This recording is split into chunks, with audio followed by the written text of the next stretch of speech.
আসসালামু আলাইকুম। আমি জাহিদ, ফিনল্যান্ডে থাকি। মাঝে মাঝেই দেশে আসা যাওয়া হয়, ঢাকাতে থাকা হয়। সেই চিন্তা থেকেই ঢাকাতে একটি ফ্ল্যাট কেনার আগ্রহ হয়। এরপরে আমি বিভিন্ন কোম্পানির ওয়েবসাইট সার্চ করতে থাকি এবং তাদের প্রজেক্ট দেখার জন্য। এভাবেই দেখতে দেখতে আমি একসময় স্যালমন ডেভেলপার্সের সন্ধান পাই। এরপরে আমি স্যালমন ডেভেলপার্সের ওয়েবসাইট ভিজিট করি, তাদের সম্ভাব্য প্রজেক্টগুলো সম্পর্কে একটু খোঁজখবর নেই ওয়েবসাইট থেকে।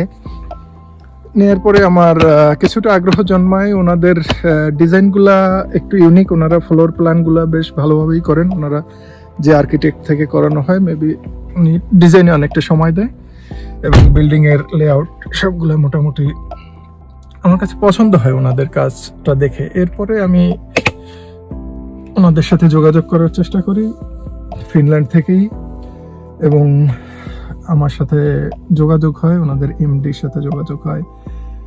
এরপরে কথা বলে ভালো লাগে এবং আমার কাছে মনে হয় যে না, ওনাদের কাজকর্ম যে প্রসেসটা উনি বললো মনে হলো যে না, ট্রান্সপারেন্ট।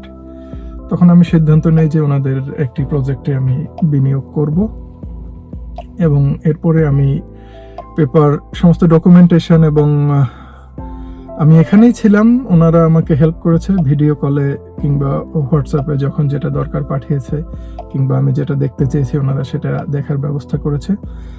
এরপরে আমি ওনাদের একটি প্রজেক্টে বুকিং দিই এবং পরবর্তীতে সমস্ত পেপার ওয়ার্ক শেষ করি, পেমেন্ট শেষ করি।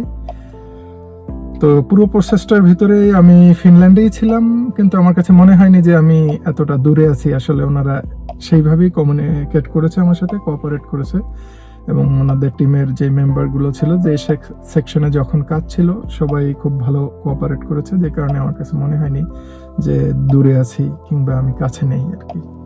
তো আসলে আমার অভিজ্ঞতাটা আমি এই কারণেই শেয়ার করতেছি, আমরা যারা বিদেশে থাকি আমরা চাই অনেকেই একটা ফ্ল্যাট কিংবা একটা জমি নিতে, কিন্তু আমরা অনেক সময় পিছিয়ে আসি প্রতারিত হবার ভয়ে।